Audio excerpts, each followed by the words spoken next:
السلام عليكم ورحمة الله وبركاته. اللهم صل وسلم وبارك على سيدنا محمد وعلى آله وصحبه أجمعين.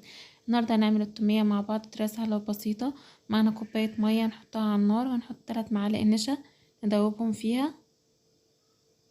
شايفين هنا 3 معالق نشا حطيناهم، هندوبهم كده في المية وبعدين نشغل النار. ندوب المية الأول بعدين نشغل النار. هنا شغلنا النار بعد ما دوبنا النشا، هنقلب بقى كويس ايدينا فيها على طول عشان ما تكلكعش معانا. اول ما تغلي كده وقوامها يتقل نطفي النار. شايفين ناعمه ازاي.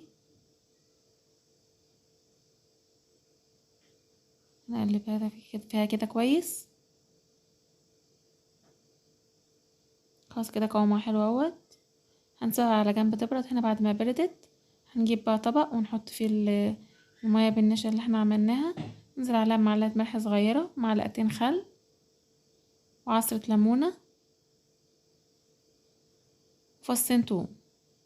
هنبقى نضربها في بالهاند بلندر او في الخلاط.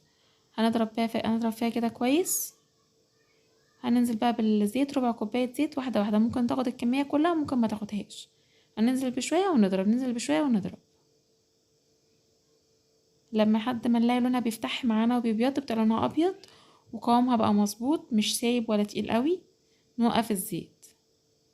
هننزل بالزيت واضرب، هنزل بشوية زيت واضرب لحد ما اوصل للقوام اللي انا عايزاه. هنا ما خدتش كل كوباية، ما خدتش كل يعني الربع كوباية زيت، ما خدتهمش كلهم.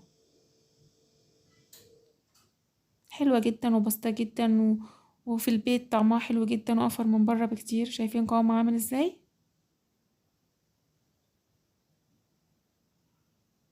هحط حاجة بسيطة جدا عشان قوامها يتقل شوية كمان.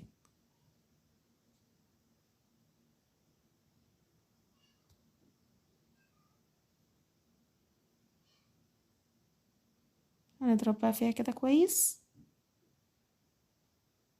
هنا كده خلاص، ما حطيتش تاني زيت بقى. شايفين قوامها حلو ازاي. ياريت منسوش اللايك والاشتراك في القناة وتفعيل الجرس عشان يوصلكوا كل جديد. بوريكم هنا ان ما حطيتش كل الزيت. شايفين قوامها تقيلة وحلوة ازاي، طعمها حلو جدا. ياريت منسوش اللايك والاشتراك في القناة وتفعيل الجرس.